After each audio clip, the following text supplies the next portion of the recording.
Bien, bonsoir à tous. Mesdames, Messieurs, chers collègues, je vais procéder à l'appel si vous le voulez bien. Sébastien Leclerc présent, Denis Fraquet. Présent. Cindy Mangeant. Présent. Johnny Briard. Présent. Corinne Lecourt. Jean-René Desmond. Présent. Corinne Lejeune. Présent. Vincent Auton. Présent. Caroline Vérag. Paulette Duval. Monique Greffet. Henri Aujard. Nathalie Cotron. Laurent Delanoë. Thierry Eustache. Rémi Lebrasseur. Karine Lanier. Frédéric Ménil.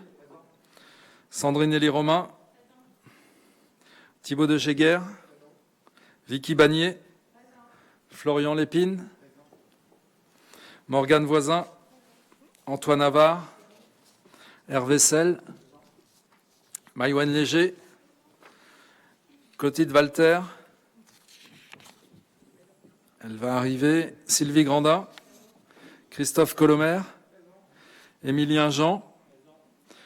Angélique Havard. Pouvoir à Madame Walter. Valérie Burel. Angélique Perrini. Bernard Aubry a donné pouvoir à Monsieur Mercier. Paul Mercier. Merci. Le quorum étant atteint, je vous propose de commencer notre séance et conformément à l'article L. 2121-15 du Code général des collectivités territoriales, je vous propose de désigner notre secrétaire de séance et je vous propose Madame Sandrine Elie-Romain. Y a-t-il des oppositions ? Madame Sandrine Elie-Romain est donc notre secrétaire de séance. Mes chers collègues, nous sommes ce soir réunis pour le premier conseil municipal de 2021 dans des circonstances qui demeurent particulières puisque cela fait bientôt 4 mois consécutifs que nous sommes en restriction de circulation. Je n'ai d'ailleurs pas pu organiser la traditionnelle cérémonie des vœux de la ville, ni la rencontre annuelle avec le personnel. Nous espérons tous que le retour du printemps, d'ici quelques semaines, permettra de retrouver un certain nombre des libertés qui aujourd'hui nous manquent. Comme vous le savez, dès que la campagne de vaccination a débuté, début janvier, j'ai indiqué au préfet ainsi qu'à l'ARS que la ville pourrait aider d'un point de vue logistique à l'organisation de cette campagne de vaccination. Je n'ai pour l'instant reçu qu'une réponse polie, car le vrai sujet, nous le savons tous, c'est celui des livraisons de doses de vaccins qui ne vont pas au rythme des besoins, ni même au rythme des annonces du ministre de la Santé. Avec Cindy Mangeant, nous avons souhaité organiser la vaccination des résidents de nos 3 foyers pour personnes âgées en y déplaçant le centre de vaccination. Nous sommes prêts et nous attendons maintenant, dans quelques jours, dans quelques heures, les premières doses de vaccins qui nous permettront de vacciner in situ nos résidents. Au-delà de ce contexte, on ne les a pas encore, donc pas de précipitation. On fera les annonces en temps voulu, mais Cindy Mangeant a rencontré le directeur de l'hôpital. On a eu des échanges avec l'ARS et donc nous avons des doses attribuées, non pas réservées, attribuées à nos foyers logements. Au-delà de ce contexte sanitaire, nous programmons pour 2021 un ensemble d'animations, de manifestations et d'événements.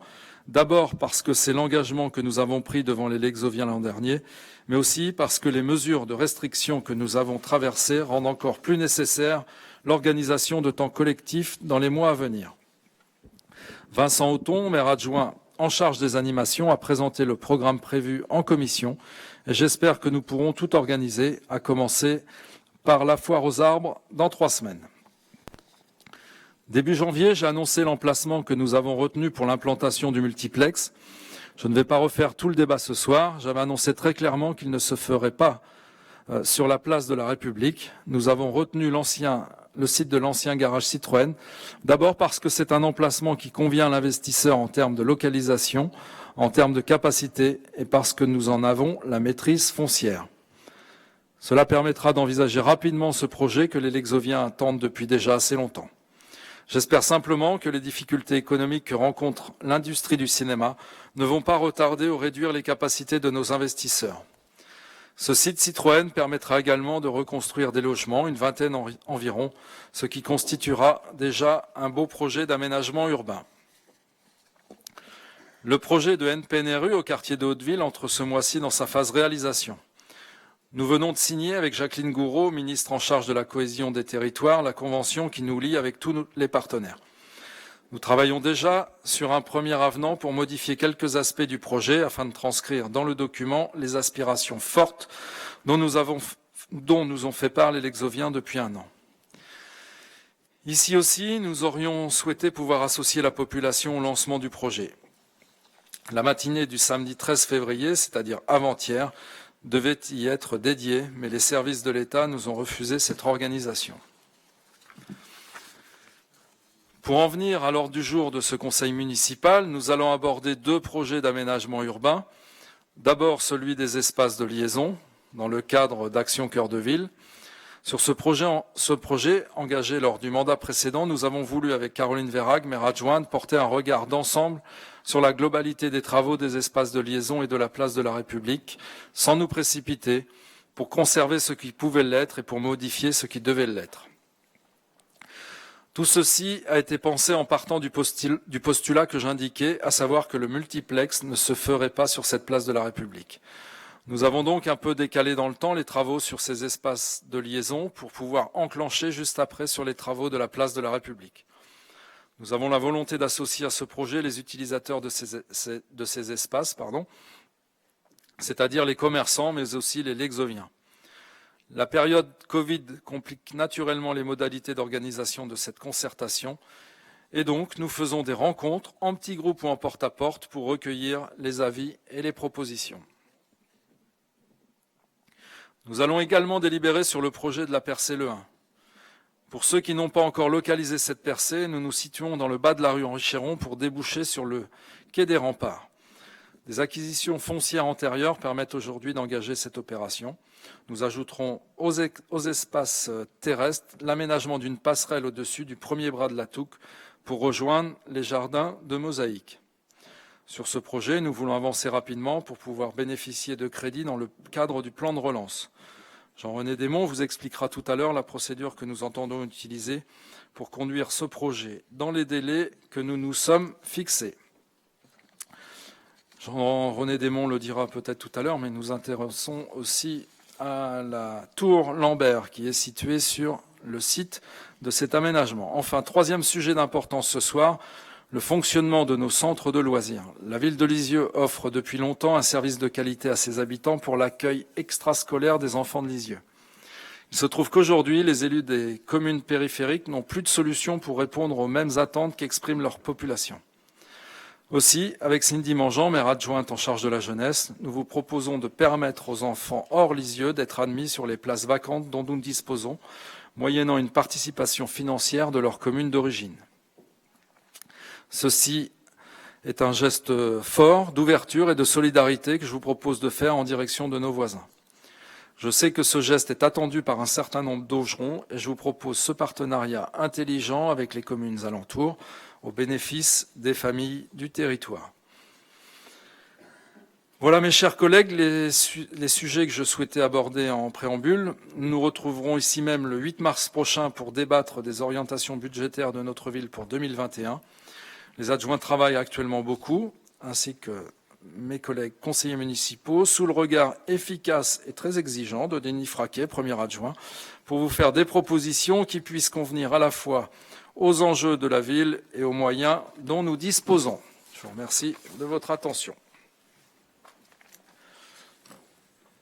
Je vais maintenant commencer avec l'ordre du jour et je dois vous faire approuver le procès-verbal de la séance du 14 décembre 2020. Pas de questions. Je vais vous demander de l'approuver. Qui est contre? Qui s'abstient? Adopté. Je vous remercie. Premier point à l'ordre du jour, communauté d'agglomération, donc désignation du représentant de la ville de Lisieux au sein de la commission locale d'évaluation des charges transférées. Et je donne la parole à Denis Fraquet. C'est pas toi? Non, c'est Jean-René alors. Non, c'est moi. C'est marqué dessus en plus. Alors. Bien. J'étais tellement persuadé que c'était Denis, puisque c'est avant de vous le vous révéler un secret, c'est Denis qui sera candidat titulaire pour la CLECT, et je pensais que c'était lui qui allait présenter ce rapport. Voilà. Donc, par arrêté préfectoral du 2 décembre 2016, la communauté d'agglomération Lisieux-Normandie a été créée à la suite de la fusion des 5 communautés de communes du Pays d'Auge Sud. En vertu d'un article du Code général des impôts, une commission locale chargée d'évaluer les transferts de charges a été créée en 2017. Elle est composée des membres des conseils municipaux des communes concernées, et chaque conseil municipal dispose d'au moins un représentant à la CLECT. Cette CLECT a plusieurs missions, dont notamment l'évaluation des coûts induits par les transferts de compétences entre les communes et la communauté de communes. Cette commission est composée des membres désignés au sein et par les conseils municipaux des communes, par délibération du conseil communautaire de la Calne en date du 2 mars. Chaque commune de la communauté d'agglomération bénéficie d'un membre. Dans la mesure où aucune disposition législative ou réglementaire ne prévoit expressément le mode du scrutin des membres de la CLECT, il appartiendra au conseil municipal de décider du mode de scrutin pour procéder à l'élection des membres de la CLECT. Voilà. Est-ce qu'il y a des questions? Florian Lépine. Vous m'entendez? Oui, c'est bon. J'ai lu la note de synthèse, pardon, excusez-moi, monsieur le maire, mes chers collègues, j'ai lu la note de synthèse. Il apparaît qu'il y a au moins un membre pour représenter cette commission de la ville. Je trouve que ce nombre pour Lisieux est minoré au vu de la taille de notre ville. On est quand même la ville maîtresse, la ville capitale. Je sais que c'est le choix de l'agglomération de vouloir qu'un seul membre. Y a-t-il moyen pour que ce choix soit revu pendant l'agglomération? Parce que je trouve que Lisieux est complètement pénalisé par rapport à ça. Voilà. Merci Florian. Oui. Denis Fraquet. Oui, effectivement, c'est un petit peu bizarre, puisqu'une commune de 50 habitants est représentée de la même façon qu'une commune de 20 000 habitants. Mais c'est ce qui a été décidé au moment de la création de la communauté d'agglomération, et donc on doit faire avec. Mais sur le fond, c'est vrai que ce n'est pas d'une logique extraordinaire, puisque les Lexoviens sont moins bien représentés que Montreuil-en-Auge, par exemple. On n'a rien contre Montreuil et encore moins contre son maire. Hein. Le maire est très sympathique, mais... Voilà, Xavier Charles, si tu nous regardes. Monsieur Mercier.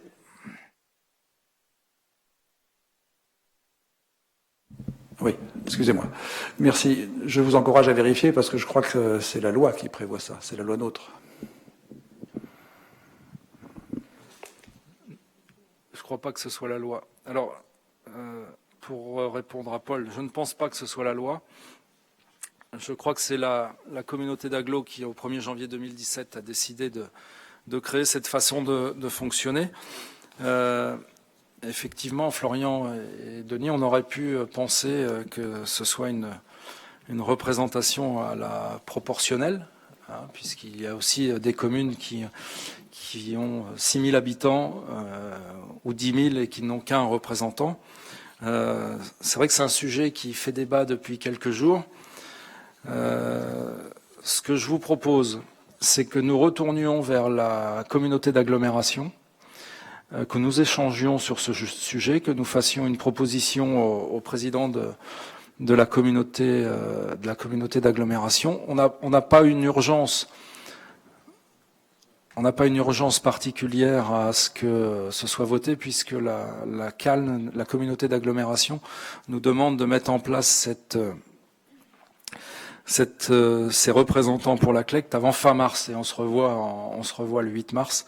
Donc on a tout à fait le temps d'en débattre. Je salue l'arrivée de Madame Walter, qui porte le pouvoir de Madame Havard. Nous avions entamé le débat avec le premier point, Madame Walter, et les questions étaient sur le sujet de la représentativité des communes en fonction de leur nombre d'habitants au sein de la CLECT. Ce qui interroge les élus de Lisieux Ensemble. Et j'étais en train de dire, et vous l'avez peut-être entendu, que je vais me proposer de retourner vers le président de l'agglomération pour évoquer ce sujet avec lui. Je vous laisse le temps de reprendre vos esprits. Voilà. Donc ce que je vous propose, c'est que sauf s'il y a d'autres questions, d'autres sujets, sur ce même sujet, mais sinon je vous propose de retirer la délibération et de retourner vers la communauté d'agglomération pour évoquer avec lui... Ah, Madame Walter.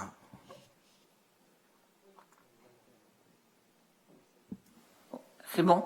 Oui, monsieur le maire, merci beaucoup. Vous allez demander au président de l'agglomération de prendre quel type de critères? Parce que... Sur le nombre d'habitants. On pourrait déterminer avec lui un seuil. Un seuil. Alors, il est évident qu'on peut peut-être pas avoir un représentant pour 1000 habitants, mais peut-être évoquer avec lui un seuil et obtenir quelques délégués supplémentaires à cette collecte. Merci. Il faudra qu'on trouve quand même quelque chose qui tienne, je vais dire, de façon forte. Deuxième question, si vous permettez, est-ce qu'il y a d'autres... Devant le micro, s'il vous plaît. Est-ce qu'il y a d'autres communes ou d'autres parties du territoire qui peuvent soutenir un raisonnement de ce type? L'idée est de dire que des communes qui ont un grand nombre d'habitants puissent être représentées un peu plus, pourraient faire son chemin au sein d'autres communes.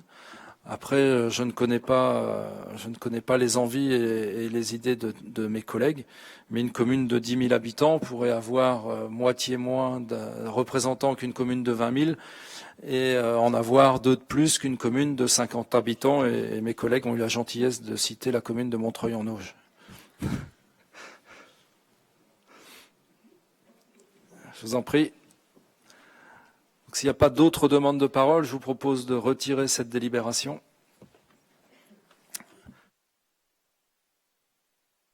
Et cette fois-ci, je laisse la parole à Jean-René Desmonts.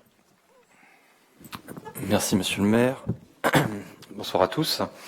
Délibération donc 2021-02 qui concerne la révision des tarifs des services publics de la ville de Lisieux et la modification de la délibération 2020-110 du 16 novembre 2020.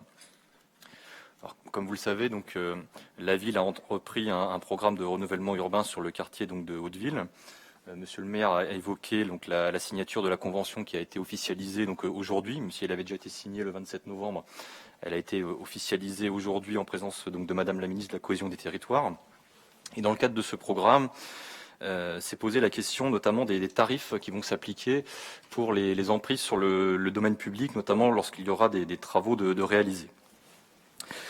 En effet, la réalisation du projet va conduire à d'importants mouvements fonciers qui, au fil des années, vont nécessiter donc que des espaces publics soient occupés donc éventuellement par les bailleurs sociaux lors de la réalisation des différents travaux qui vont avoir à charge, ou à l'inverse, des espaces à usage privé qui vont pouvoir être utilisés par la collectivité. Donc, des travaux pourront donc être réalisés en anticipation du déclassement du domaine public, ce qui nécessitera d'accorder des autorisations d'occupation temporaire du domaine public par la collectivité. Puisque alors c'est assez compliqué, on a la cartographie si jamais donc vous avez des questions, mais il y a une partie effectivement qui est du domaine privé des bailleurs, une partie qui est du domaine public.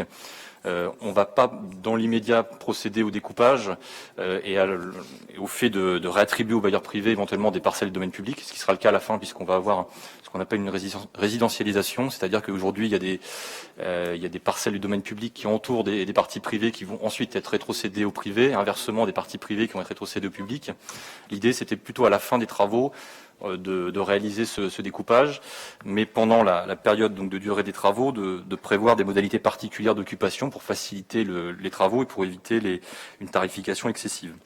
D'où l'idée, compte tenu de l'intérêt général de l'opération, d'adapter une tarification spécifique pour l'occupation temporaire des terrains qui devront ensuite être déclassés et cédés aux bailleurs dans le cadre de la résidentialisation qui est prévue dans le cadre des travaux donc, du NPNRU.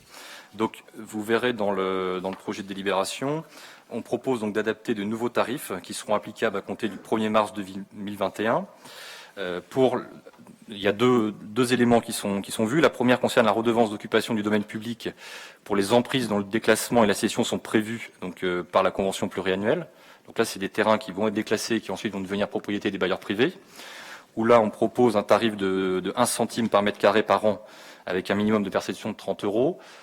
Là encore, on ne peut pas mettre un tarif gratuit puisque c'est interdit par la loi, donc on met un tarif symbolique. Le minimum de perception, ça correspond aussi au coût qui va être engendré par les services, donc c'est pour éviter que ça soit une charge pour la ville. Donc voilà pourquoi on propose ce tarif-là. Et il y a un tarif qui est différent, qui concerne donc les installations de chantier sur des emprises publiques qui ne feront pas l'objet d'un déclassement. Donc c'est des emprises publiques qui resteront publiques même à la fin des travaux. Voilà, c'est la différence. Et là, on a un barème qui est plus favorable, qu'on a adopté, que vous verrez en dessous, avec un forfait donc de 0 à 3 jours, si on a une surface inférieure ou égale à 8 mètres carrés, donc à 20,67 €. Et ensuite, vous avez un tarif qui est par mètre carré supplémentaire en fonction de la durée, donc de 0 à 180 jours, de 180 à 360 et au-delà de 360 jours. Voilà. Et vous avez aussi un tarif différent par jour supplémentaire si on a une durée supérieure à 3 jours. Une place de stationnement payant, une place de stationnement gratuit, et le minimum de perception qui est toujours de 30 €. Comme je l'ai indiqué, c'est pour prendre en charge le coût pour les services. Donc l'idée, c'est de modifier les tarifs dans le cadre de l'opération d'Hauteville, en distinguant bien les parcelles qui vont après être rétrocédées aux bailleurs, qui sont dans le domaine public, et à l'inverse, les parcelles qui resteront, en toute hypothèse, dans le domaine public. Voilà pourquoi on a une différence de tarifs qui s'applique. Merci Jean-René. Est-ce qu'il y a des questions? Monsieur Mercier, Madame Walter. Madame Walter, alors. Oui, Monsieur le maire, une question très simple que je n'ai pas pensé poser en commission des finances, puisque a été évoquée la place du domaine public et du domaine privé. Est-ce qu'on a une idée? La réponse, c'est pas forcément pour maintenant, puisque je n'avais pas posé la question avant et vous ne pouviez pas l'imaginer. C'est quelle est la part aujourd'hui du domaine public, du domaine privé, et qu'est-ce que cela donnera à la fin des travaux? Merci. Oui, votre question, c'est de connaître le solde entre le domaine. En réalité, j'ai préparé à l'intention du conseil municipal. Alors, j'ai pas à l'issue des travaux, puisque pour l'instant, on ne le connaît pas précisément, donc je ne peux pas vous dire exactement ce qu'il en sera à la fin des travaux. Mais vous avez ici, en tout cas, la carte qui montre le foncier actuel avec la part qui relève du domaine privé, des bailleurs et de la ville. Donc, on voit d'ailleurs qu'il y a une grande partie qui est plutôt domaine privé et plutôt domaine des bailleurs. Ah. Alors le jaune c'est du privé, mais pas bailleurs sociaux, donc autre. Ensuite en rouge vous avez les emprises des différents bailleurs sociaux et en bleu vous avez le domaine public de la ville. Voilà, pour les grandes masses. Donc on voit quand même que l'emprise des bailleurs rouges est assez importante quand même sur le total. Donc il y aura une partie de ce qui est emprise rouge qui deviendra dans le domaine public et une partie du domaine public qui sera effectivement résidentialisé, qui deviendra donc domaine privé après, à l'issue. On va vous envoyer la carte qui a été présentée. Ça répond à votre question, Mme Walter. On va vous l'envoyer par mail. Je ne peux pas vous la faire passer parce que c'est pas très... Il n'y a pas de souci, c'est très gentil. Est-ce qu'on a j'ai envie de dire en surface l'expression? Non, on l'a pas encore en surface, mais vous verrez sur la carte que vous verrez que les zones délimitées en bleu expriment bien ce qui va passer de l'un à l'autre. Et les surfaces, on pourra vous les donner dans les jours qui viennent, puisque j'imagine qu'on a le logiciel qui va bien pour calculer tout ça, à quelques dizaines de mètres carrés près. Oui, effectivement, j'ai oublié de préciser, on voit quand même ce qui est prévu dans le cadre de la résidentialisation, ce qui est entouré en bleu sur le plan. Donc on voit les parties qui sont bleues qui vont devenir en fait des parties privées. Voilà. On voit à peu près. Entouré de bleu, oui. Entouré de bleu, voilà, c'est ça. On diffusera le plan, mais en tout cas... On va vous diffuser le plan, c'est vrai que... On va pas éteindre la lumière pour le plan, donc... On va vous l'envoyer, en tout cas, et on va apporter une réponse un peu plus précise à votre question. Monsieur Mercier. Merci, oui, je trouve ça très bien parce que c'est aussi une façon d'associer les bailleurs sur des terrains qui sont à eux, pas à eux, ça dépend. Et je voulais juste, parce que cette réponse et l'affichage du plan, même si je le vois pas bien d'ici, répond à peu près à la question. Et je voulais juste préciser qu'il n'y a pas que Hauteville qui est concernée, puisque bien sûr, il y aura aussi des chantiers dans d'autres parties de la ville qui seront liés à la rénovation urbaine. Est-ce qu'il y a d'autres questions? Pas d'autres questions. Je vais vous demander... Alors, je crois qu'il faut que je vous demande d'abord si quelqu'un souhaite Voter à bulletin secret. Si l'un d'entre vous souhaite voter, c'est pas celle-là? Ah, c'était la première. Je patine complètement. Je le disais tout à l'heure à ma voisine, mais allez-y, mon Jean-René, parce que là, il faut me remettre en ligne. Alors, C'était la première. on vous propose donc d'adopter la délibération donc 2021 02. Je vous passe les différents visas. Donc on propose de décider que l'annexe 5 de la délibération donc 2020-110 du 16 novembre 2020 soit modifiée comme prévu dans le rapport ci-dessus. Approuve la tarification donc de la redevance d'occupation du domaine public dans le cadre du NPNRU tel que rédigé dans l'annexe 5. Et décide d'adopter à compter du 1er mars 2021 les tarifs modifiés annexés à la présente délibération, donc toujours l'annexe 5. Et autorise Monsieur le maire ou Monsieur l'adjoint au maire délégué à l'urbanisme et au marché public à signer les autorisations d'occupation du domaine public en appliquant ces présents tarifs. Bien, cette fois-ci, on y va. Qui est contre? Qui s'abstient? Adopté. Je vous remercie. Je donne maintenant la parole à Madame Verhaeghe. Merci Monsieur le maire, bonsoir à tous. Donc délibération 2021-03 donc qui concerne l'autorisation de programme au sujet des travaux de rénovation du centre-ville, donc dans le cadre du dispositif Action Cœur de Ville. Donc pour rappel, la ville de Lisieux et la communauté d'agglomération de Lisieux, Normandie, se sont engagés dans le dispositif Action Cœur de Ville initié par l'État donc en décembre 2017. Donc dans l'objectif de revitaliser donc les villes moyennes. Conforté par la signature de la convention d'opération de revitalisation territoriale le 28 septembre 2020, la ville de Lisieux renouvelle son ambition pour le renouveau de son centre-ville à travers un programme de travaux d'aménagement des espaces publics et de rénovation de son patrimoine bâti au service de son attractivité. Donc, le projet d'aménagement du centre-ville doit répondre aux nouveaux usages avec l'intégration des mobilités douces, aux nouveaux besoins avec davantage de paysagement et un partage de l'espace public. Ce projet doit permettre de rendre plus désirable le centre-ville, à la fois pour les Lexoviens, mais également pour les visiteurs et les touristes. Donc, ce projet se décompose en 4 opérations. Donc, la première opération concerne la poursuite de la restructuration des espaces publics en hyper-centre-ville, avec la continuité des aménagements du cours Victor Hugo vers la place de la République, ce qu'on appelle la tranche 1. Il s'agit des espaces comprenant la rue de la Résistance, la rue aux Fèvres, la place du Général de Gaulle, complété du contour de la place de la République avec le linéaire de la rue Pont-Mortin à l'arrière de la médiathèque, la rue Bordeaux-Boursin, la création d'un parvis pour l'école Caroline Duchemin avec la reprise de la rue du Moulin à Temps et l'aménagement d'un parvis à l'école Jean Massé pour permettre le retournement de son entrée. Ce contour sera complété par la rue nommée Place de la République avec le traitement du trottoir côté des Arcades. Alors, ces travaux sont estimés à 6 110 000 € hors taxes, complétés des honoraires de la maîtrise d'œuvre et des études diverses, d'un montant prévisionnel de 350 000 € hors taxes. Donc, soit un coût total de l'opération de 6 460 000 € hors taxes. Donc, bien sûr, cette opération a fait l'objet de subventions et pourra également bénéficier d'une demande de dotation de soutien à l'investissement local de la part de l'État, et ceci à hauteur de 40%. Donc, je vous renvoie vers le tableau pour le détail des subventions.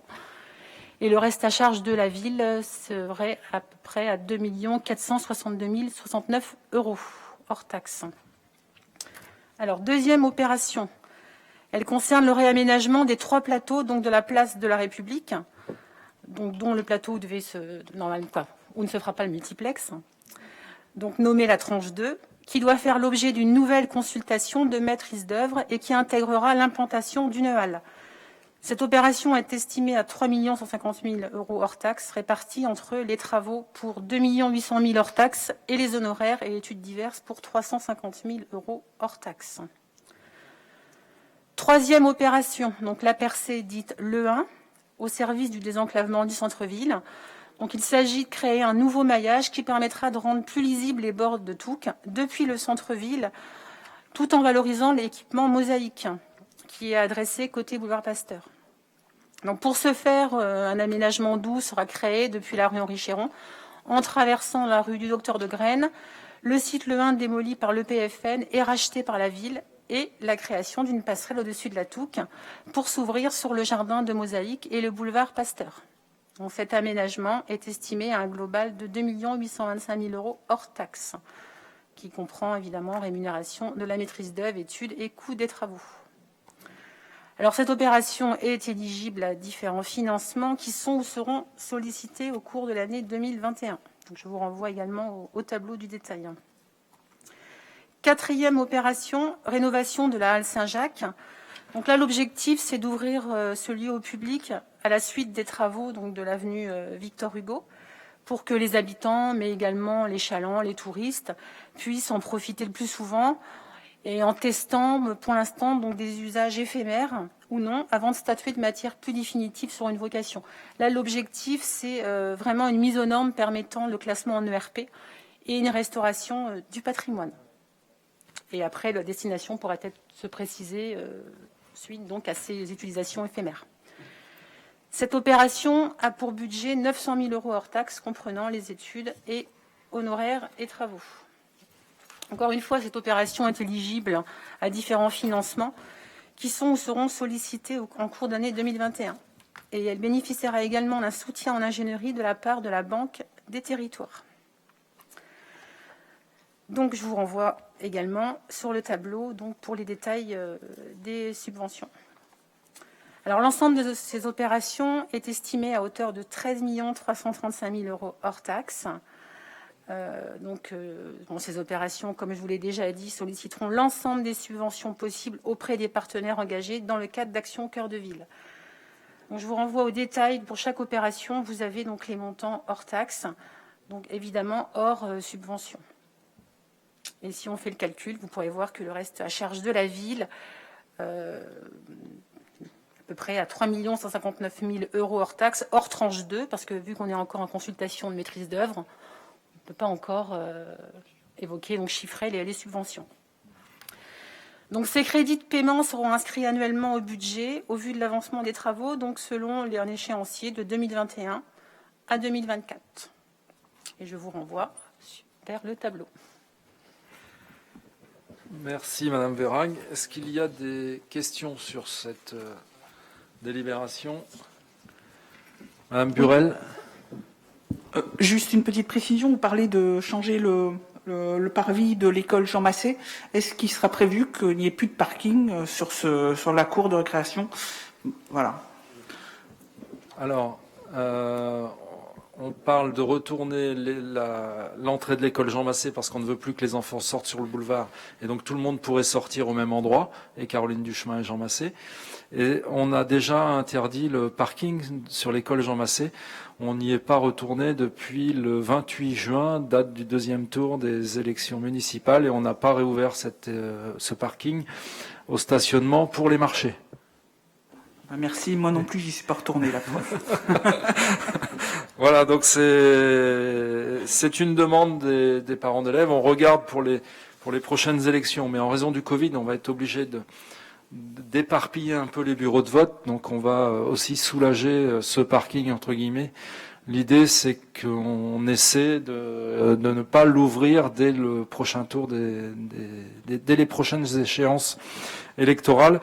Et ensuite, je vais faire plaisir à mon adjointe en charge des affaires scolaires, et ensuite d'y amener un petit peu de verdure, parce que quand il fait chaud, il n'y a pas d'ombre, et on pourrait ramener dans cette école quelques arbres pour les enfants. Et Corinne Lecourt, qui n'est pas en charge du scolaire, est contente aussi.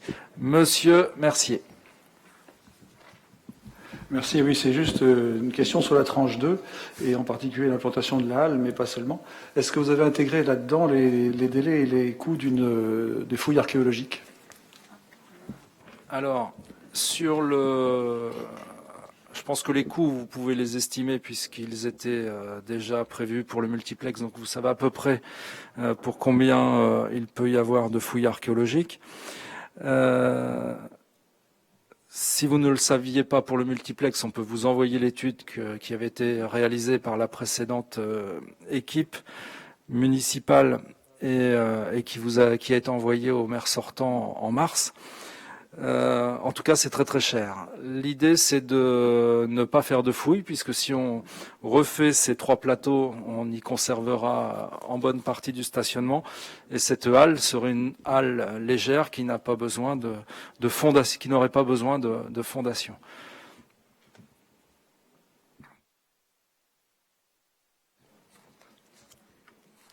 Est-ce qu'il y a d'autres questions? Mais on vous donnera le montant on vous donnera l'étude multiplex, en tout cas le montant des frais liés aux fouilles archéologiques pour le multiplex Place de la République. Il n'y a pas de souci.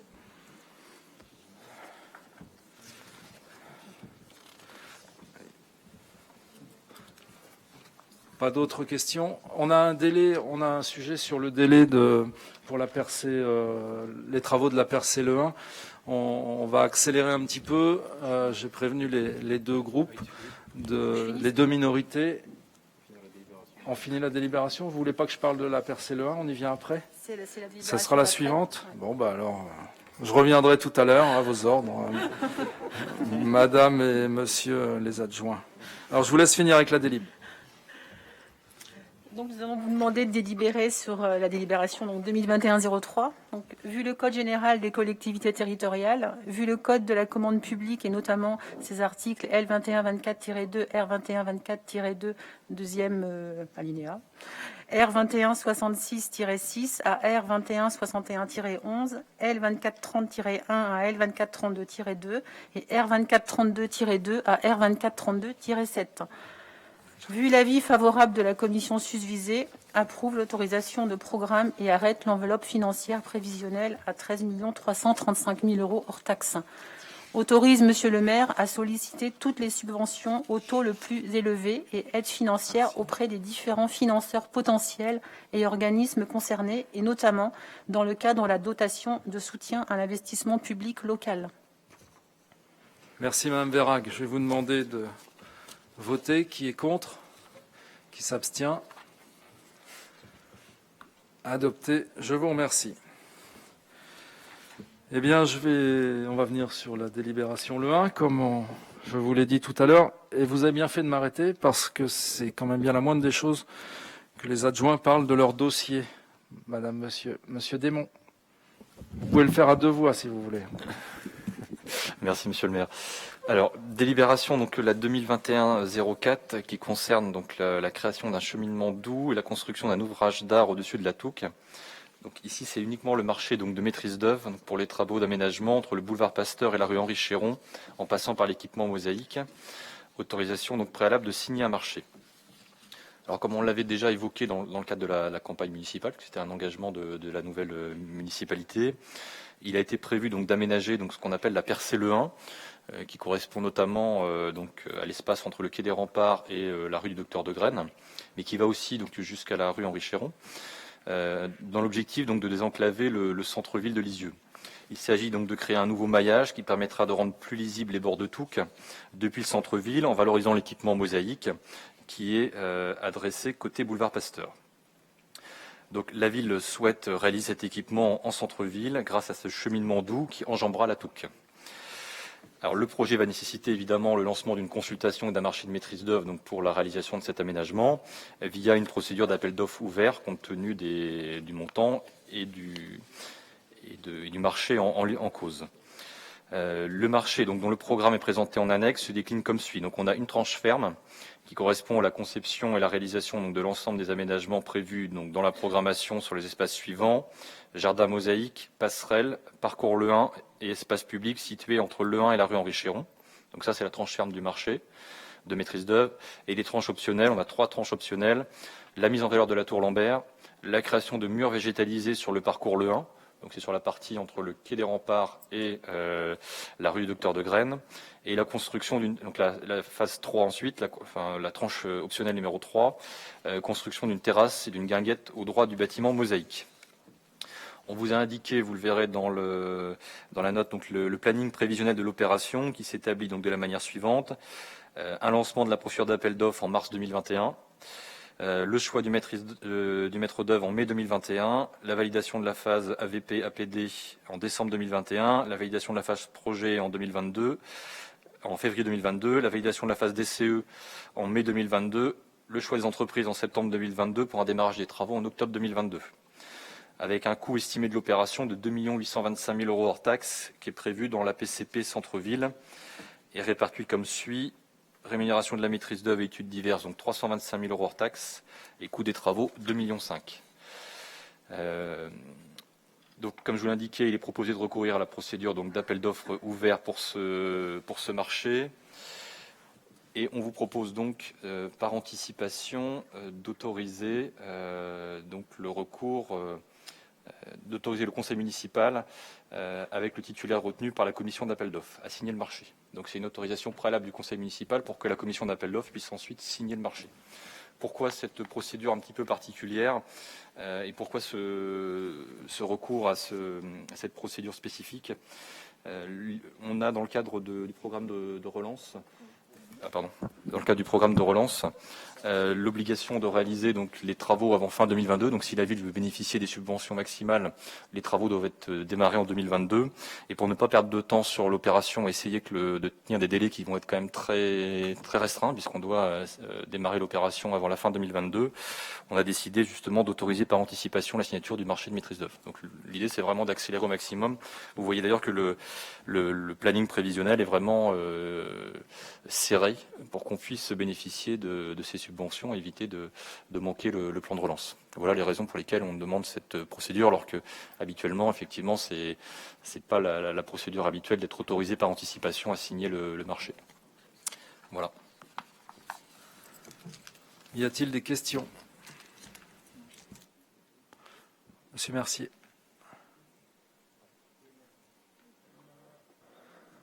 Avec le micro, oui. Voilà, Ouais, merci. ça marche. Oui, merci. Je trouve que c'est un bon projet. Je suis content de voir qu'on y a travaillé depuis longtemps et ça va aboutir par quelque chose qui va rendre service aux Lexoviens et qui va améliorer le centre-ville. Je vous remercie d'avoir modifié le plan, puisque dans le dossier, on voit que le plan de la parcelle, dite le 1, correspond bien aux différents engagements qui ont été pris. Et ça correspond à la réalité. Néanmoins, je déplore quand même l'absence d'informations sur les fouilles, puisqu'on est en périmètre archéologique. Voilà, donc il est probable que je vais m'abstenir à cause de ça.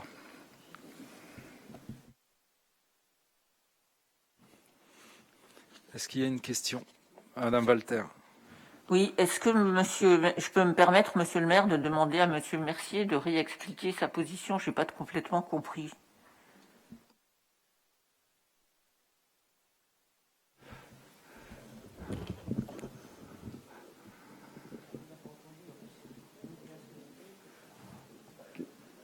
Monsieur Mercier, est-ce que vous pouvez réexpliquer votre position à Madame Walter, s'il vous plaît?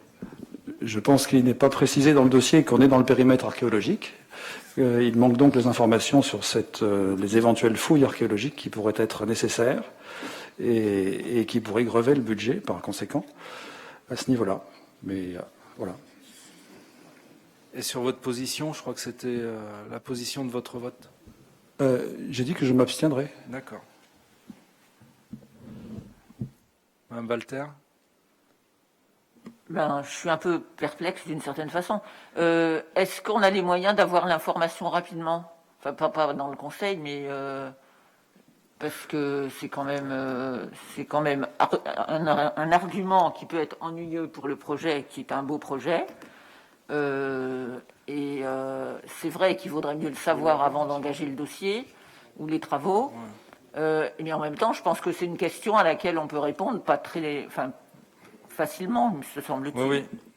Ouais, je suis assez étonné parce qu'on a présenté le dossier à l'ABF et il ne nous a absolument pas alerté sur les fouilles, alors que pour d'autres dossiers, il est évidemment bien au fait de ce périmètre. On va vérifier, monsieur Mercier. En tout cas, s'il devait y avoir des fouilles, elles ne seraient que pour accueillir la passerelle, puisqu'on ne creuse pas ailleurs. Donc ça remettrait en cause, et dans les délais, la construction de la passerelle, mais pas le reste des travaux. Voilà. Et puis, vous nous disiez que vous aviez travaillé depuis longtemps. Je ne sais pas sur quel sujet. Peut-être sur la percée Le 1. Juste sur le projet immobilier, parce que pour le reste, j'en avais pas vu grand-chose. Et je pensais pouvoir récupérer la paternité de cette idée, mais je veux bien la partager avec vous si vous en avez eu l'idée initialement. En tout cas, vous ne l'avez pas crié assez fort en temps voulu. Madame Verhaeghe, est-ce que vous voulez rajouter quelque chose sur ce dossier?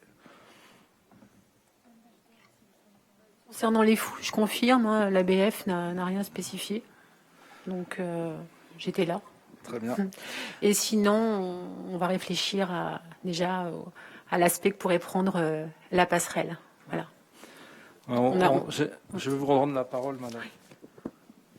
C'est bon? Merci, madame Verhaeghe. Je vais vous redonner la parole, madame Walter. Effectivement, on constitue un comité de pilotage pour faire un pré-choix sur l'architecture de cette passerelle, pour deux raisons. La première, pour ne pas donner raison absolument à l'architecte que l'on va recruter. Et la deuxième, vous l'avez vu, le dossier, les délais sont très tendus, comme l'a dit Jean-René Desmonts. Et donc on fera un petit peu de travail en temps masqué pour pouvoir orienter les dessins de l'architecte. Madame Walter, et après Monsieur Desmonts. Oui, monsieur le maire. Est-ce que pour permettre à monsieur Mercier de voter pour cette délibération, vous pourriez accepter, je pense, puisque vous l'avez dit, le codicile que vous avez prononcé à la question qui vous était posée, à savoir que, évidemment, s'il y avait une objection et des fouilles, la passerelle ne se ferait pas. Ou du moins que vous tiendriez compte, on peut l'exprimer comme ça, du rapport et des informations qui vous sera donné. Monsieur Desmonts. Oui, juste une précision sur les consultations. Préalablement, évidemment, à la présentation au conseil municipal du projet, on a consulté, outre l'ABF, aussi la police de l'eau, qui a confirmé qu'a priori, il n'y avait pas non plus besoin d'autorisation particulière pour la passerelle au-dessus de la tour. En tout cas, c'est ce qui nous a été répondu par les services de l'État. Donc, oui, c'est pas ma question. Non, je sais, mais je tiens à préciser quand même qu'on a consulté l'ABF, on a consulté les différentes polices, qui normalement nous permet. Alors effectivement, il y aura peut-être des mauvaises surprises après, je n'espère pas, mais en tout cas, on a consulté les services de l'État pour être sûr qu'il n'y avait pas d'autorisation particulière supplémentaire à demander. Voilà.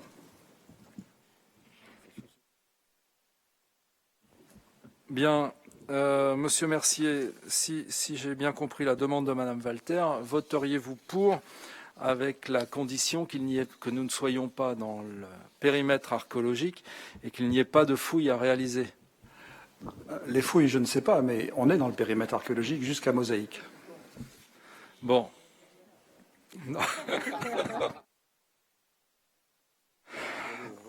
Allez, s'il n'y a pas d'autres questions, je vais vous proposer que nous passions au vote. Ah non, on finit la délibération, Monsieur Desmonts.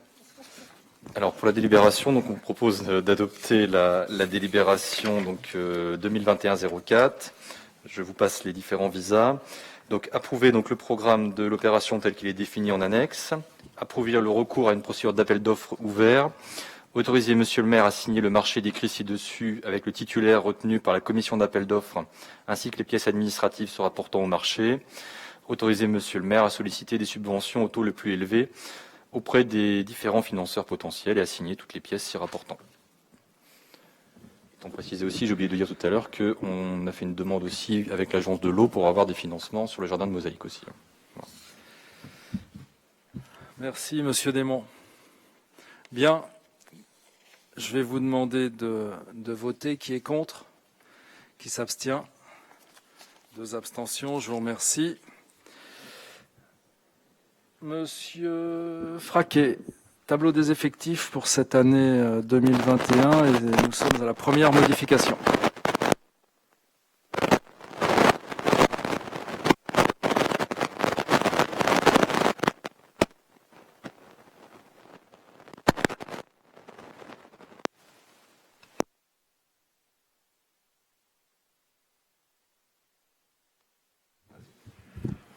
Avant de vous parler de la délibération, je dois vous dire qu'il y a eu une petite modification à l'annexe 4.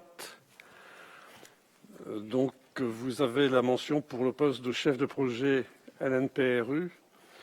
Nous vous mentionnons mention du temps de travail à 37h30. Le 37h30 a été supprimé pour la délibération, puisque le personnel est aux 35 heures, même s'il fait 37h30 par semaine, mais il y a les RTT. Donc ces 37h30 a été supprimé. Je tenais à vous le dire avant qu'on passe à la délibération. Et c'est uniquement marqué à temps complet, comme les autres fiches de poste pour les autres postes. Donc, comme vous le savez, pour le tableau des effectifs, il évolue en fonction des besoins des services. Et donc le conseil municipal doit se prononcer sur la création de postes. Ce soir, il s'agit de 3 postes. La création de postes de juriste de la commande publique. Vous avez en annexe 2 le profil du poste, que je ne vais pas vous lire. Vous avez aussi la création du poste de conseiller juridique et assurance. Vous avez la fiche de poste en annexe 3. Et vous avez dans le cadre du NPNRU la création du poste de chef de projet. Donc ça veut dire que c'est la personne qui suivra sur le terrain les chantiers, si on peut dire. Donc vous avez l'annexe 4 qui définit son poste. Donc s'il y a des questions. Oui. Madame Grandin. Oui. Alors, juste des explications par rapport à ces différents postes. Tout d'abord, qu'est-ce qui s'occupait de ces tâches-là avant, hein, qu'est-ce qui justifie en fait les créations de postes? Et puis d'autre part, est-ce qu'il y a une augmentation de l'effectif global et une augmentation de la masse salariale par rapport à cette réorganisation? Ça, c'est les 2 questions que je voulais vous poser. Après, pour l'annexe 3, dans la fiche de poste, je me permets quelques petites observations sur la fiche de poste elle-même, à savoir, je pense que c'est une coquille puisque c'est au 4e à gestion budgétaire et comptable.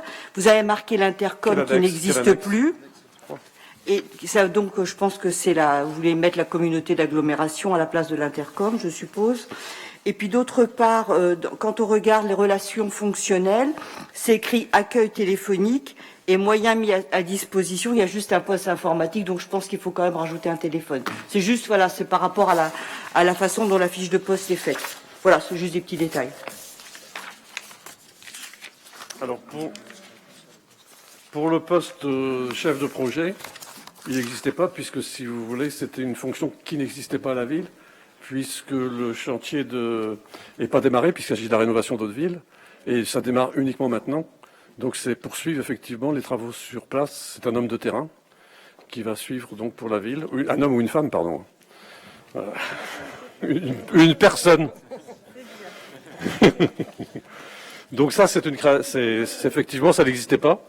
Et le reste, les 2 autres postes, c'est parce que, si vous voulez, il y a une surcharge de travail, du fait déjà de tous ces projets, rénovation, cœur de ville et un NPRU, sur le plan juridique, donc on a besoin de renforts.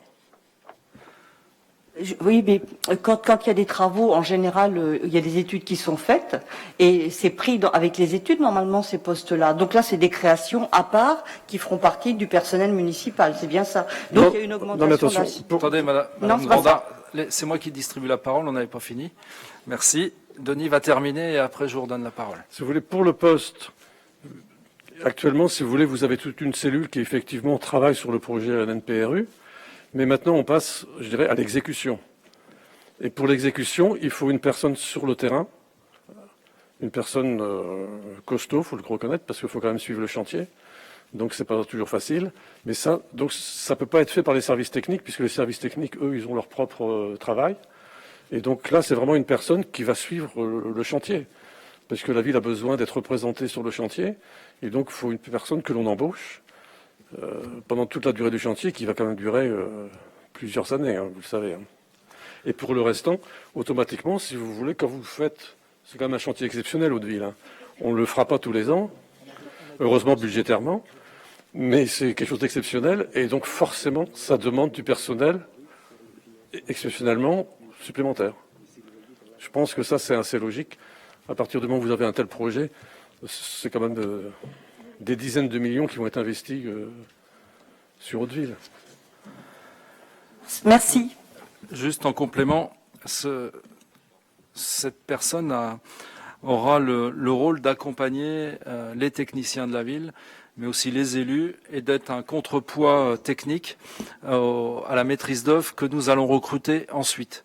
Voilà. En 2 mots, c'est pour éviter que nous fassions rouler dans la farine si nous ne connaissons pas tous les sujets qui pourront être évoqués dans le cadre de ce NPNRU. Et de plus, une partie du poste de cette personne est intégrée dans l'enveloppe globale dédiée au NPNRU. Donc effectivement, il peut y avoir une augmentation ponctuelle de la masse salariale, mais on n'a pas en interne la personne qui peut prendre ce poste. Merci. Tu poursuis. Donc, je vais vous proposer la délibération. Donc, considérant que les déclarations de vacances de poste seront transmises au centre de gestion de la fonction publique territoriale, autorise Monsieur le maire ou Monsieur l'adjoint au maire délégué aux ressources humaines à recruter dans les conditions fixées à l'article 3.3 alinéa 2 de la loi 84-53 du 26 janvier 1984 un agent non titulaire pour exercer les fonctions de juriste chargé de la commande publique, conseiller juridique et assurance, et le 3e poste, chef de projet à l'NPRU, et à fixer la rémunération de ces derniers par référence à la grille indiciaire des cadres d'emploi correspondant à ces postes, suivant l'expérience des candidats, et au regard du cadre d'emploi sur lequel serait recruté un titulaire en lieu et place. Modifie les tableaux des emplois permanents à temps complet et à temps non complet, conformément aux annexes 1 à 4 ci-jointes. Dit que les crédits nécessaires à la rémunération et aux charges sociales sont inscrits au budget de l'exercice en cours et seront inscrits au budget des exercices suivants. Merci, Monsieur Fraquet. Pour compléter ma réponse à votre intervention, Madame Grandin, quand on dit relation avec l'intercom, c'est pas écrit relation avec l'intercom, c'est écrit relation avec l'intercommunalité. Et l'intercommunalité, c'est un EPCI, et la communauté de communes est un EPCI, et la communauté d'agglomération est aussi une intercommunalité, mais à une taille et à un échelon différent. C'est pour ça qu'on ne les appelle pas de la même façon, mais elles sont toutes les deux intercommunalités. Voilà. Il y aura un téléphone. On indique que le téléphone portable n'est pas nécessaire. On verra si on peut fournir, si on doit fournir un téléphone portable. Vous savez, il y a des agents qui préfèrent garder leur téléphone plutôt que de se promener pendant quelques années avec un 2e téléphone portable. Voilà. Je vais vous demander de voter. Qui est contre? Qui s'abstient? Adopté. Je vous remercie. Délibération 2021-06, Madame Mangeant.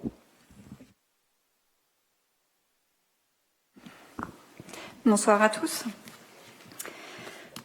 Du coup, cette délibération porte, comme l'expliquait Monsieur Leclerc dans mon introduction, sur le fait de pouvoir accueillir les enfants qui n'habitent pas la commune de Lisieux.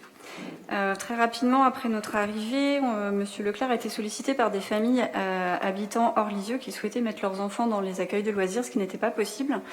Donc j'ai travaillé sur le sujet et on s'est rendu compte que la commune de Glos et de Coquainvillers était en difficulté par rapport à leurs propres accueils, par rapport à leur délégation de services publics. Donc on a travaillé en commun avec eux sur le projet. À partir d'aujourd'hui, si vous acceptez le projet, on va donner la possibilité aux familles qui demeurent hors Lisieux d'inscrire leurs enfants dans les centres de loisirs qui appartiennent à la ville de Lisieux. Il est proposé d'aménager les conditions et les modalités d'accueil. Donc, dans la première délibération, il s'agissait de revoir les tarifs et la convention de participation aux frais de fonctionnement des centres de loisirs. Vous retrouverez tout en annexe. Donc, il n'y a pas de modification pour les tarifs non lexoviens pour les accueils pré-ados et adolescents. Les tarifs sont modifiés pour les accueils des plus jeunes. Je ne sais pas si vous avez des questions pour le moment. Monsieur Mercier. Merci. Une question. Est-ce que ce sujet a été évoqué avec la comité d'agglomération? Est-ce que la comité d'agglomération a un point de vue là-dessus?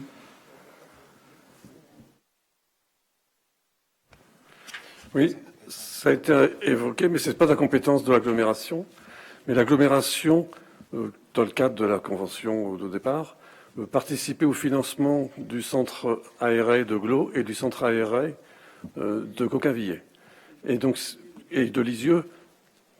Mais donc, pour ce qui est de la participation sur Coquinvillers et Glo, donc la somme reviendra bien sûr à Lisieux, puisque la Glo, d'après son président, s'engage donc à continuer à verser pour ses enfants qui étaient accueillis à Glo et à Coquinvillers la somme sur Lisieux, puisque c'est nous qui accueillons. Et ce qu'il faut préciser quand même, c'est que les enfants des communes extérieures à Lisieux pourront bénéficier, je crois, du mercredi également, qu'ils n'avaient pas jusqu'ici. Donc c'est un plus, et Lisieux reste toujours ouvert à toutes les communes.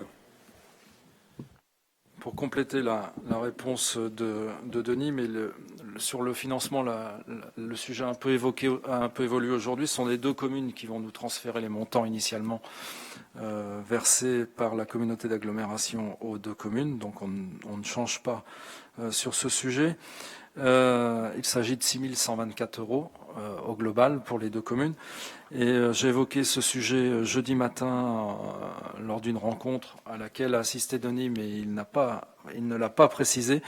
Mais le président de l'agglomération nous a félicité de cette opération, de cette ouverture, et s'en satisfait pleinement. Est-ce qu'il y a d'autres questions? Monsieur Mercier. Merci beaucoup. Une deuxième question. Est-ce que il y a une limitation écrite quelque part par rapport à la taille ou à la capacité des centres de loisirs? Autrement, pour reformuler la question autrement, si jamais il y a beaucoup de demandes, est-ce que vous ouvrez un centre de loisirs supplémentaire? On a travaillé du coup avec le Coquinvillers pour savoir quelle était la moyenne de leurs enfants accueillis actuellement dans leur centre. Et les chiffres sont précisés dans la délibération suivante par rapport au règlement intérieur. Donc il faut savoir qu'on a des places libres en moyenne sur l'année sur nos centres de loisirs. Le choix qui a été fait, c'est de faire en sorte de garder ces places disponibles pour les Lexoviens, de ne pas tomber sur un travers qu'il y avait pu y avoir il y a quelques années, de ne plus pouvoir accueillir les Lexoviens parce qu'il y avait trop d'enfants hors Lisieux. Donc on garde cette disponibilité-là et on augmente la capacité d'accueil de nos centres de loisirs de 40 places pour les mercredis et les petites vacances et de 70 sur les grandes vacances scolaires d'été. Et c'est précisé du coup dans la délibération suivante, mais puisque vous posez la question maintenant... Au niveau des tarifs, petite précision également, il y avait un tarif Lexovien et un tarif hors Lexovien qui existait déjà puisque les personnels de la ville, du CCS et de l'hôpital avaient déjà une convention avec la ville permettant d'accueillir leurs enfants, sauf que le tarif était différent. Là, on a souhaité le revoir puisque ces personnes vont pouvoir éventuellement bénéficier d'une convention avec leur commune. On va pouvoir permettre à ces gens-là, du coup, de payer le même tarif que les personnes qui vont être hors Lisieux. Sauf que pour être sûr, au cas où si les communes n'acceptaient pas de conventionner avec nous, mais qu'on puisse continuer d'accueillir ces enfants qui bénéficient déjà de la convention, on maintient aussi les tarifs qui étaient précédemment. Donc, soit les personnes continuent à payer le tarif qui était déjà actuellement pour les enfants dont les parents travaillent à la ville, au CCS et à l'hôpital. Et si les communes acceptent de conventionner, tout est bénéfice pour la famille puisqu'ils paieront un petit peu moins cher vu que la collectivité participera. Merci. Est-ce qu'il y a d'autres demandes de prise de parole? Cindy. Donc, vu les attendus, vu la grille tarifaire des secteurs enfance-jeunesse modifiée si annexée, vu le projet de convention si annexé concernant la participation aux frais de fonctionnement des accueils de loisirs de la ville de Lisieux pour l'accueil des enfants résidant dans une commune membre de la communauté d'agglomération Lisieux-Normandie, vu l'avis favorable des commissions susvisées, approuve le projet de convention si annexé. Autorise Monsieur le maire à signer avec les communes membres de la communauté d'agglomération Lisieux-Normandie une convention de participation de fonctionnement des accueils de loisirs de la ville de Lisieux pour l'accueil des enfants résidant dans une commune membre de la communauté d'agglomération Lisieux-Normandie, ses éventuels avenants ainsi que tout document se rapportant à ce dossier. Décide d'adopter, à compter du lundi 22 février 2021, les tarifs annexés à la présente délibération pour les secteurs enfance-jeunesse. Autorise Monsieur le maire à procéder à l'adaptation des règlements intérieurs des services publics concernés afin de prendre en compte les nouvelles grilles tarifaires. Merci Cindy. Je vais vous demander de voter. Qui est contre? Qui s'abstient? Adopté. Je vous remercie. Madame Mangeant, pour le règlement intérieur des centres aérés. Donc c'est la suite de la première délibération. Il s'agit de modifier le règlement intérieur permettant l'accueil des enfants dont nous avons parlé précédemment. Donc le règlement intérieur avait été modifié dernièrement en septembre 2020. On était passé de l'âge de 3 ans et demi à 3 ans. Donc il est précisé qu'en fonction du nombre de places restantes disponibles suite à l'inscription des enfants lexoviens, la municipalité souhaite adapter, à compter du lundi 22 février, le règlement intérieur pour offrir la possibilité aux familles non lexoviennes résidant sur le territoire de la communauté d'agglomération Lisieux-Normandie de bénéficier de l'offre de loisirs qu'elle organise sur le temps extrascolaire mais aussi périscolaire. Donc, comme le précisait Monsieur Fraquet, on va accueillir les enfants sur les vacances scolaires, mais également sur le mercredi, ce qui n'était pas possible avec les accueils de loisirs agglo et Coquinvillers compte tenu de leurs locaux. Donc l'accueil de ces enfants pourra se faire sur les 3 accueils de loisirs, donc sur la maison de quartier Trevêtre, sur le centre d'activité et de créativité d'Hauteville et sur l'accueil de loisirs La Vallée. Donc il est précisé que la capacité d'accueil totale est étendue à 40 places sur les mercredis petites vacances, 70 places sur les vacances d'été. Vous trouvez en annexe le règlement intérieur complet. Merci Cindy. Est-ce qu'il y a des questions?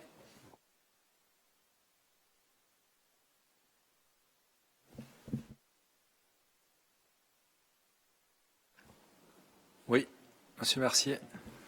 Oui, là je trouve que la limitation, on augmente les capacités d'accueil dans des centres de loisirs existants. Et en fonction de la demande, rien ne dit qu'on n'en créera pas d'autres. Donc je m'abstiendrai sur cette délibération.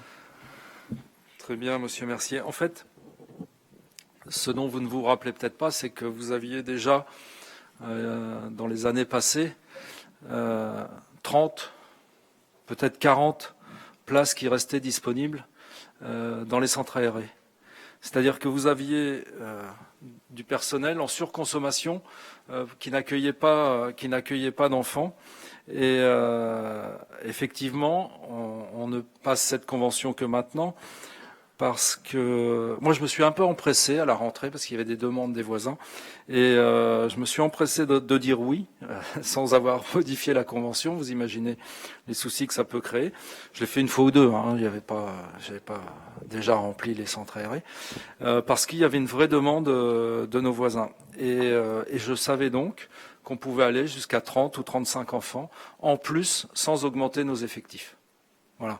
Donc si vous reprenez cette convention et que vous enlevez les 30 ou 40 places sur l'accueil du mercredi et petites vacances, votre question ne se pose plus. Et je pense qu'on est capable d'absorber les 30 places supplémentaires sur les vacances d'été. Ce qu'il faut bien comprendre, mais peut-être que ça n'a pas été évoqué en commission, c'est que les communes de Glos et Coquinvillers étaient très très embêtées parce qu'ils devaient embaucher un directeur de centre aéré en CDDI, ce qui leur occasionnait des frais très très importants pour les centres aérés des petites vacances et des grandes vacances évidemment, mais avec du personnel qui n'était embauché que pour ça. Donc ces 2 communes se sont rapprochés de la commune de Lisieux et nous ont demandé si on ne pouvait pas leur donner un coup de main et c'est ce qu'on a fait. Voilà, donc je vais un petit peu plus loin dans l'explication, mais c'était pour bien remettre les choses à leur place parce que je ne pense pas que les services m'aient dit qu'on avait 30 à 40 places de disponibles sur chaque période de centre aéré et que ce ne soit pas le cas en l'occurrence. Merci. Je vais donc vous demander de voter. Qui est contre? Ah, mais non, tu les as lus, les attendus. Ah, pas si. Alors, les attendus. C'est pas très palpitant, mais je vais vous les lire quand même. Donc, vu le CGCT, notamment son article L2221-3, vu sa délibération 2020-73 du 7 septembre 2020, approuvant le règlement intérieur des structures municipales d'accueil des enfants et des jeunes, vu le projet de règlement intérieur modifié si annexé, vu l'avis favorable des commissions susvisées, approuve le règlement intérieur des structures municipales d'accueil des enfants et des jeunes si annexés, autorise Monsieur le maire à signer le présent règlement ainsi que tout document se rapportant à cette affaire, autorise Monsieur le maire à apporter toute modification mineure au présent règlement par arrêté municipal. Merci, Madame Mangeant. Je vais vous demander de voter. Qui est contre? Qui s'abstient? Je passe la parole à Madame Lanier. Bonsoir, merci Monsieur le maire. La stratégie nationale de prévention et de lutte contre la pauvreté, adoptée par le gouvernement en 2018, conformément à la loi numéro 2018-1317 du 28 décembre 2018 de finances pour 2019, prévoit d'encourager dans les écoles primaires situées dans des territoires en forte difficulté sociale, REP, REP+, quartiers prioritaires de la politique de la ville ou territoires ruraux aux caractéristiques sociales comparables, la distribution de petits déjeuners sur le temps périscolaire ou scolaire, selon le choix de l'école et de la commune. La ville a fait le choix, en partenariat avec l'inspection de l'éducation nationale, d'adhérer à ce dispositif dès la rentrée scolaire 2019-2020 dans les classes de CP des écoles de Haute-Ville. Le dispositif a été reconduit cette année encore par convention signée le 1er octobre 2020. En accord avec l'inspection de l'éducation nationale, il est désormais demandé d'étendre le périmètre des écoles de ce dispositif aux écoles Marie Curie et Réginald Trevette. Les petits déjeuners seront servis aux élèves des classes concernées une fois par semaine, du 8 mars 2021 au 6 juillet 2021. Sébastien. Merci Madame Lanier. Est-ce qu'il y a des questions? Pas de questions. Alors, on poursuit avec les attendus, s'il vous plaît. Vu le Code général des collectivités territoriales, vu sa délibération 2020-98 du 28 septembre 2020, portant signature du renouvellement de la convention de mise en œuvre du dispositif Petit Déjeuner, vu le projet d'avenant de ladite convention si annexée, vu l'avis favorable des commissions susvisées, considérant la nécessité d'étendre le dispositif, approuve la mise en œuvre du dispositif Petit Déjeuner, tel que décrit par le rapport ci-dessous, pour la période du 8 mars 2021 au 6 juillet 2021. Autorise Monsieur le maire ou Madame la conseillère municipale déléguée à la réussite éducative à signer le présent avenant, ainsi que tout document se rapportant à ce sujet. Autorise Monsieur le maire à signer par décision du maire tout avenant portant sur la fréquence, les distributions, le périmètre du dispositif et le renouvellement du dispositif. Merci Madame Lanier. Je vais vous demander de voter. Qui est contre? Qui s'abstient? Adopté. Je vous remercie. Et je donne la parole à Madame Lecourt.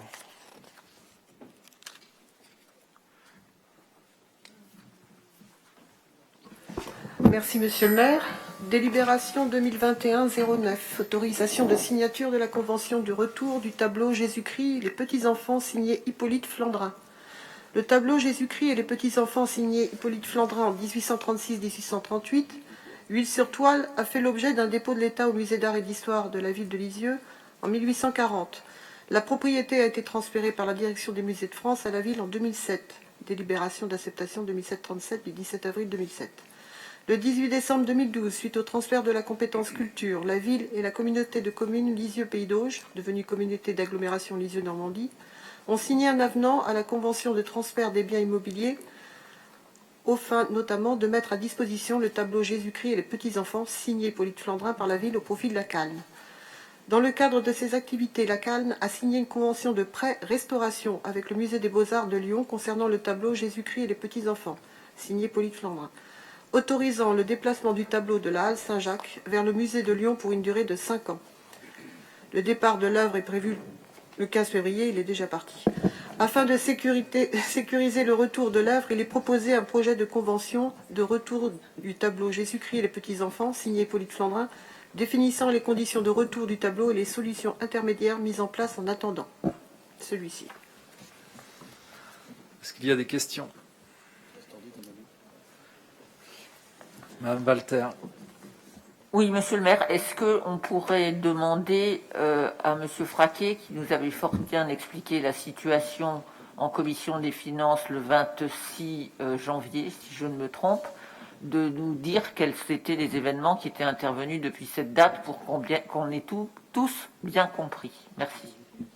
Par rapport à quoi? C'est Monsieur Mercier. Je voulais poser la même question, donc c'est très bien. Merci. Donc d'abord la parole à Denis Fraquet, ensuite à Corinne Lecourt, qui en attendant va couper son micro. Merci. Quand le dossier est passé en commission, il n'était pas abouti, puisque c'était la première version de la convention, qui n'était pas très acceptable, puisque l'agglomération était un petit peu hors cadre, je dirais, pour un tableau. Et donc, Madame Lecourt a poursuivi les négociations. Et aujourd'hui, donc, le principe, c'est que le tableau part et il revient dans 5 ans. Rénové. Et quelle que soit la situation, il revient dans 5 ans. Et avec l'agglo, si je me trompe, tu me corriges, Corinne, avec l'agglo, à ce moment-là, on verra ce que devient le tableau. Mais il revient dans 5 ans. Exactement. La difficulté, c'est que si le tableau partait pour 5 ans, le musée de Lyon pouvait tout à fait demander une extension, 7 ans, 10 ans. Donc, comme c'est un élément majeur du patrimoine de la ville de Lisieux, c'est un des plus importants, on s'est dit que c'était quand même un peu dommage et qu'on aimerait bien avoir la certitude qu'il revienne au bout de 5 ans. Donc, nous avons négocié cela avec l'agglo et nous l'avons obtenu, mais nous avons obtenu aussi une remise en place prioritairement dans une des salles d'exposition de la ville de Lisieux, parce que l'agglo était aussi en droit de dire non, on vous redonne pas le Flandrin, on va le mettre soit dans les caves du musée, soit à Saint-Germain, au château de Saint-Germain. Donc là, on a réussi à obtenir aussi une quasi-assurance que prioritairement le tableau reviendra soit à l'église Saint-Jacques, soit dans un autre local de la ville, pour peu qu'il réponde à des conditions de musée de France. Et ça aussi, c'est en cours de négociation avec l'agglo. Voilà. Est-ce qu'il y a d'autres questions? Madame Walter. Oui, pour qu'on comprenne tous bien, ça veut dire que nous sommes, la ville de Lisieux est propriétaire, mais nue propriétaire du tableau, que ce tableau est mis à disposition de l'agglo, mais ça veut dire, si on entend ce que dit Madame Lecourt, c'est que c'est l'agglo qui décide où on le met, où on l'expose, ou si on l'expose pas d'ailleurs, si on le met dans les caves ou ailleurs. Oui. Dans le cadre de la délégation de la compétence, c'est l'agglo qui en effet décide intégralement. Il appartient aux collections du Musée de France. Donc ça n'appartient même presque plus à l'agglo maintenant. Mais on se bagarre pour l'obtenir, mais on va le récupérer. Et alors, si l'agglomération décidait de le mettre dans une cave ou dans une réserve... Attendez, je vais terminer ma question. Oui. Si elle voulait le mettre dans une réserve, donc ne pas l'exposer, est-ce que la ville de Lisieux aurait la possibilité de lui demander de l'exposer quelque part et dans les locaux qui lui appartiennent, par exemple, par hasard, l'hôtel de ville ou un bâtiment de ce type? Tout à fait, si on peut répondre aux conditions du Musée de France, c'est-à-dire qu'il y a un minimum de sécurité et d'hygrométrie aussi. Mais il y a, a priori, on est bien d'accord, c'est un tableau qui est immense, il fait plus de 3 mètres sur 4 mètres, on ne peut pas le mettre n'importe où. D'autre part, il va être restauré pour plus de 28 000 €, que ce soit le cadre ou la toile. Donc je ne vois pas l'intérêt de rouler ce tableau pour le mettre dans une cave, quelle qu'elle soit. Donc c'est pas l'intérêt de l'agglo de ne pas l'exposer. C'est pour ça que quelque part aussi, l'église Saint-Jacques arrange tout le monde, parce que c'est peut-être le seul endroit sur le territoire où on peut vraiment le mettre en présentation. Et c'est ce qui va se faire très certainement. Merci, mesdames. Denis Fraquet, pour un complément. Oui, si vous voulez, dans la première convention, ce qui était un petit peu choquant, c'est que le musée de Lyon, tel que c'était conçu, pouvait devenir presque propriétaire du tableau et le conserver ad vitam aeternam. Et ça, c'était pas acceptable, puisque c'est une collection qui appartient au musée de Lisieux, et donc il doit rester au musée de Lisieux. Prêter des offres, c'est normal, ça se fait régulièrement. Bon, c'est déjà un tableau qui avait été restauré à une époque. C'était le Sénat à l'époque qui avait payé la restauration. Merci, Monsieur Fraquet. Moi, je voudrais souligner l'opiniâtreté de mes deux collègues parce que sans leur persévérance, ce tableau serait parti pour très très longtemps. Donc, bravo, Madame, bravo, Monsieur. On est là particulièrement dans la gestion du nu propriétaire et de l'usufruitier qu'on peut retrouver pour un bien immeuble. Et l'usufruitier aimerait bien jouir de son bien et le nu propriétaire aussi, de la façon dont il en a envie. Et maintenant, les choses, au moins pour ce tableau, sont cadrées. Monsieur Mercier. Merci pour ces explications qui sont relativement claires. Un petit détail à l'article 2 de la Convention, deuxième alinéa, il est prévu que la communauté d'agglomération activera à cet effet les stipulations prévues aux articles 11 et 12 de cette Convention. On parle bien de la Convention qui lie l'agglo à la ville de Lyon, c'est ça? Parce que c'est pas très clair. Très certainement, oui, en effet. La 11 et la 12 n'existent pas sur cette convention-là. N'existe pas sur cette convention. Il faut savoir aussi que nous sommes en train de négocier une deuxième convention pour avoir un échange de tableaux, puisque nous avons un grand espace vide maintenant dans l'église Saint-Jacques, et nous sommes en cours de négociation pour récupérer 2 autres tableaux du musée d'art et d'histoire que l'on mettra en position dans l'église Saint-Jacques pour compléter et remettre un peu de couleur et de beauté sur le cœur de l'église qui est un peu vide maintenant. Voilà. Merci Madame Lecourt. À l'article 2, on fait bien état de la convention qui lie la Calne au musée des Beaux-Arts de Lyon. Bien. Je vais vous demander de voter. Qui est contre? Qui s'abstient? Adopté. Je vous remercie. Vous avez été destinataire des décisions du maire. Je vous laisse en prendre connaissance si tel n'est pas fait. Et pour conclure, je vous rappelle d'abord les prochains rendez-vous que l'on pourrait maintenir: la foire aux arbres et aux plantes qui s'installera en centre-ville du samedi 6 au lundi 8 mars. Plus de 100 exposants ont d'ores et déjà répondu présents pour proposer leur meilleure production et prodiguer leurs conseils. Le samedi, nous aurons le plaisir d'accueillir Nicolas Blot, paysagiste et meilleur ouvrier de France. Nous recevrons aussi Nicolas Bertrand, le jardinier, que certains d'entre vous écoutent sur France Bleu. Et pour la sécurité de tous, ce marché est organisé dans le respect des règles sanitaires en vigueur, c'est-à-dire que, on le dit, ce marché, donc on sera en mode marché pour la sécurité de tous. Et c'est un des engagements que nous avons pris auprès du sous-préfet pour pouvoir tenir cette foire aux arbres. Les prochains conseils municipaux se dérouleront à la Salle Canada le lundi 8 mars, le mercredi 7 avril au lieu du 12 puisque la salle n'est pas disponible, le lundi 21 juin et le mardi 6 juillet. Voilà, j'en ai terminé. Je vous souhaite à toutes et tous une très bonne soirée. J'oubliais de saluer tous les Lexoviens et d'ailleurs un peu plus large qui nous suivent sur Facebook. Donc je vous remercie de votre fidélité et je dis à tous les internautes que nous allons mettre en ligne très prochainement la deuxième vidéo en soutien au restaurant. Et si ma mémoire est bonne, on y parle du restaurant Le Bellevue. Voilà.